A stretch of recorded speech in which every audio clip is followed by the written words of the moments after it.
kemarin kita membahas tentang kesunahan-kesunahannya. Kemudian kali ini membahas tentang kewajiban wudu. Wa fardul wudu, kewajiban wudu atau rukunnya wudu. Ghuslul wajhi wal yadaini ma'al mirfaqain.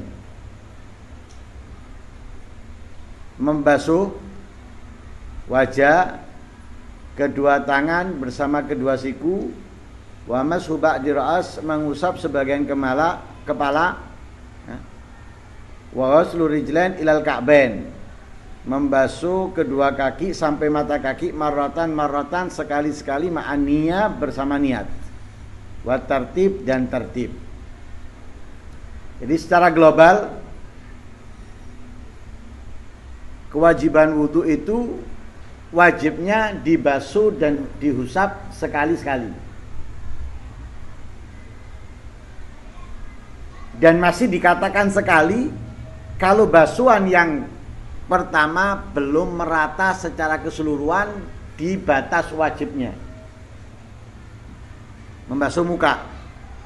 Muka ada batas wajib, yaitu min manabiti sya'ri ra'si, ya, ila muntahal lahyain wadzakon, tulang panjangnya, dari tempat tumbuhnya rambut, antara tempat tumbuhnya rambut sampai dagu, ya, dan rahang. Nah, itu panjangnya. Adapun lebar antara telinga ke telinga, lebar. Nah, misal kalau ada orang wudu membasuh muka, nah ini tidak kena, misalnya, dilewati sebagian di ujung hidungnya misalnya. Kemudian dia ngambil air lagi untuk ngusap yang belum kena. Ya, ngambil air untuk membasuh yang belum kena, ya. Lah, itu masih dianggap satu basuhan walaupun gambarannya 2 kali. Nah, walaupun gambarannya 2 kali. Paham? Nah, gambarannya 2 kali. Tapi itu dihitung 1. Karena apa? Kedua menyempurnakan basuhan yang pertama sehingga menjadi yang pertama dengan yang kedua ini sempurna. Yang tadinya tidak sempurna. Yang kedua, begitu juga ketika membasuh tangan. Nah, kebasuh semua, tapi ada setitik aja tidak kebasuh. Basuhan kedua baru kena, itu dianggap 1 kali basuhan. Nah, itu wajibnya. Ngusap kepala, membasuh kaki, itu wajibnya sekali. Lah, dan dilakukan, ya, dengan niat dan tertib. Basuhan dan usapan itu dilakukan dengan niat dan tertib. Sehingga fardunya wudu secara nominal ada 6. 4 diambil dari Al-Quran, yaitu ya ayyuhalladzina amanu idza qumtum ila salati faghsilu wujuhakum wa aydiyakum ilal marafiqi wamsahu bi ru'usikum wa arjulakum ilal ka'bain. Dan 2 diambil dari hadis. Innamal a'malu bin niat sama 85. Ibda'u bima bada'allahu bih.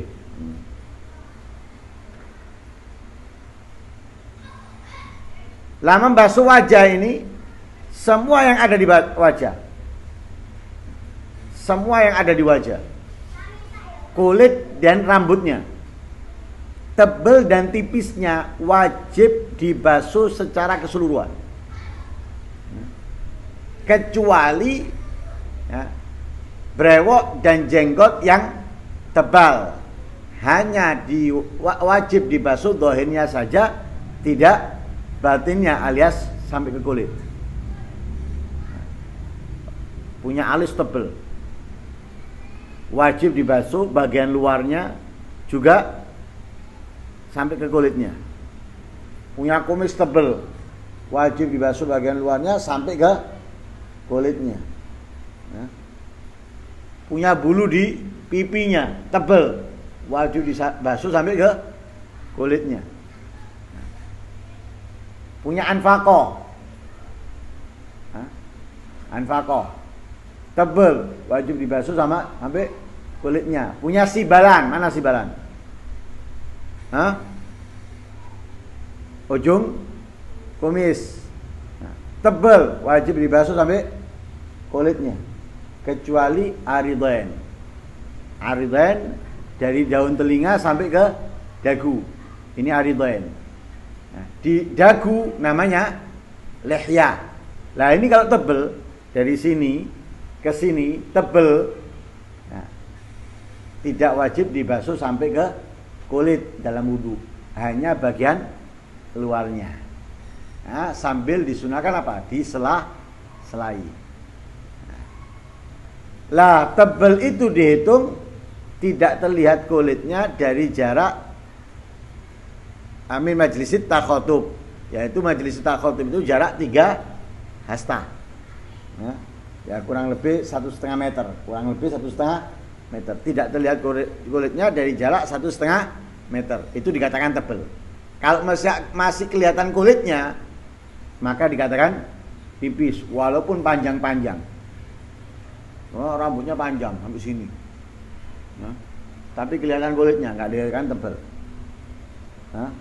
Pendek, tipis, tapi rempek sampai nggak kelihatan kulitnya, itu dikatakan tebal. Paham ya? Begitu juga di tangan.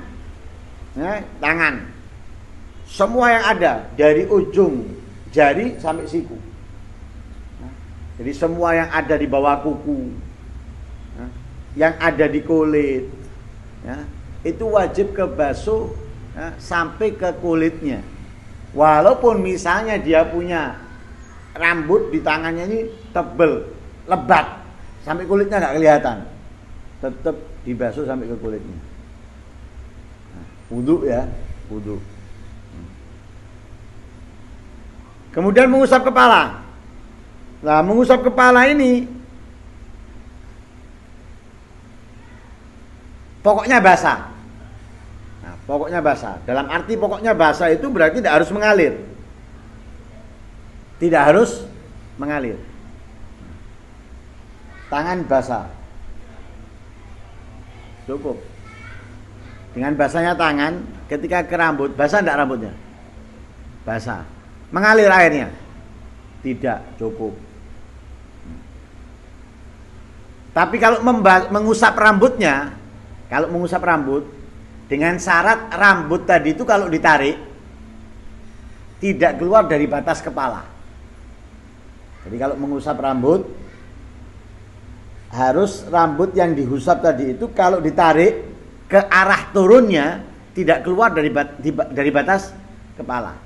Nah, arah turunnya bagian ini ke depan, samping ke sini, belakang ke kofa, jito. Nah, kalau rambut yang dihusap itu ketika ditarik keluar dari batasnya, maka tidak sah usapannya. Tapi kalau ditarik nggak keluar dari batas kepala, sah. Ya. Atau kalau tidak ngusap rambutnya, kulitnya. Kalau kulit aman sudah. Masa kulit bisa ditarik keluar dari batasnya? Nah, kecuali kalau dioperasin. Kalau enggak, paling aman sudah. Paling aman. Lah afdalnya caranya mengusap kepala itu sudah kita bahas. Yaitu meletakkan kedua ibu jari di pelipis, kemudian jari-jari itu digabungkan antara kanan dan kiri di tempat tumbuhnya rambut, dijalankan ke belakang. Nanti insya Allah ada pembahasannya itu. Kemudian membasuh kaki sama dengan tangan, ya, kemudian tertib. Wa ma adaha, dan apa yang selainnya, selain yang disebutkan tadi ini, ya, selain ghuslul wajh wal yadain ma'al mirfaqain wa masah ba'da ra's wa ghusl rijlain ila ka'bain ma'an niyah wa tertib, selain ini sunanun muakkadah, sunnah yang ditekankan. Seperti apa? Mengusap telinga, itu sunnah muakkadah. Umur, memasukkan air ke dalam hidung serta mengeluarkannya, membasuh kedua telapak tangan, memakai siwak, membaca bismillah, kemudian takhlilil yadain, ya, menyela-nyelai tangan, menyela-nyelai jenggot, kemudian menyela-nyelai jari-jari kaki. Itu semuanya apa? Sunnah muakkadah, sunnah-sunnah yang ditekankan. Fadluha katsirun, keutamaan sunnah itu banyak. Wa thawabuha, dan pahalanya kesunahan itu jazilun, besar. Jadi keutamaannya banyak, pahalanya besar.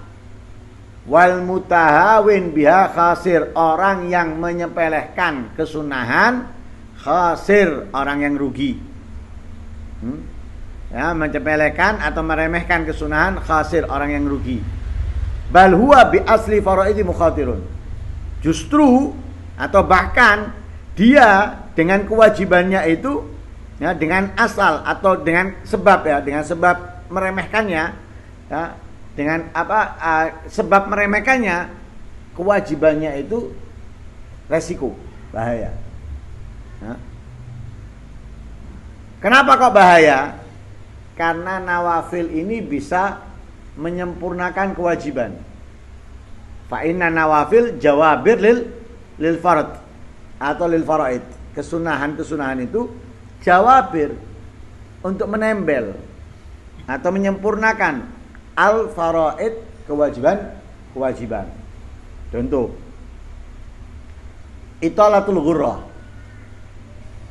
membasuh lebih dari batas wajib di wajah.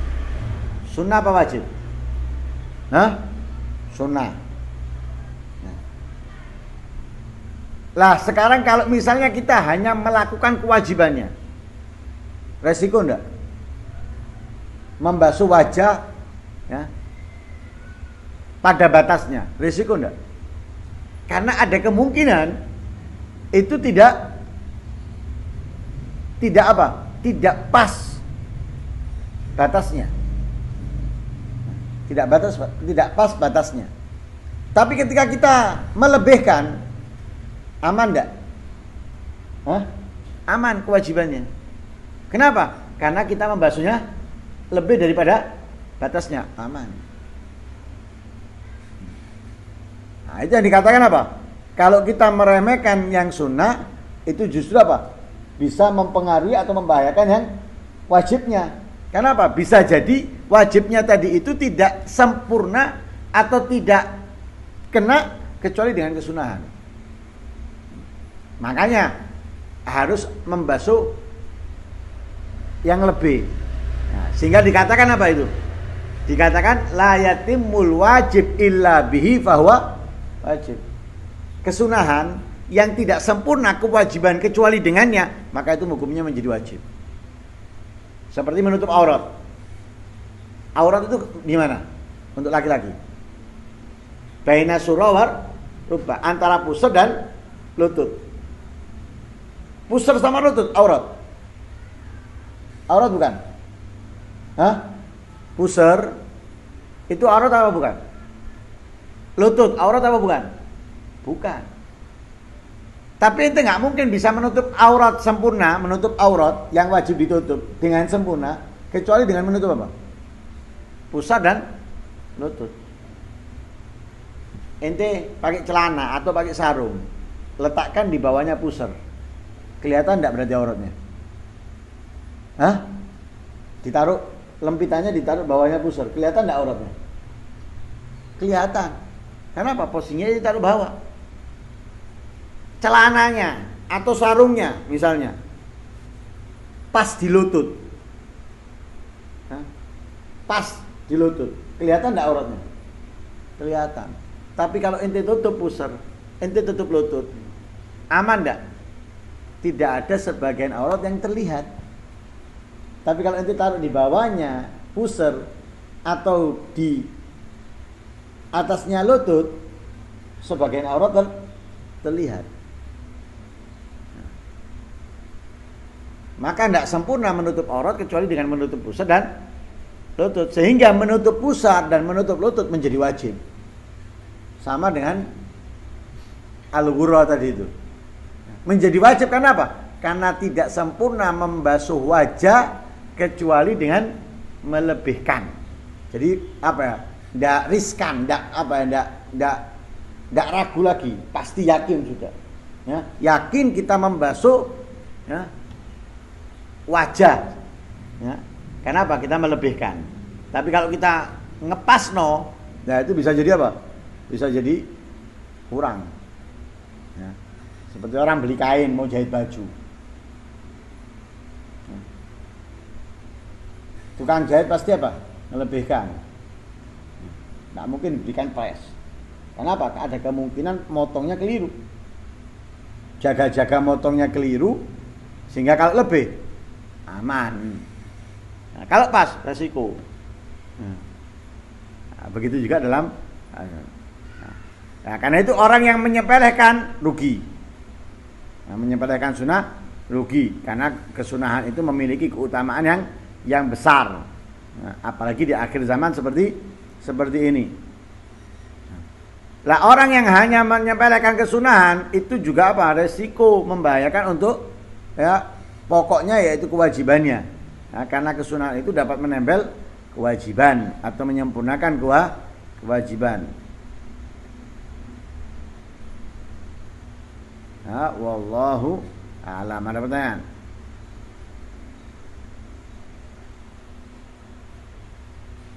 Ada pertanyaan?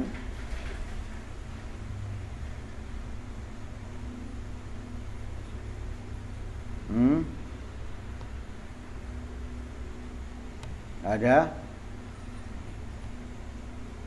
Sirahnya.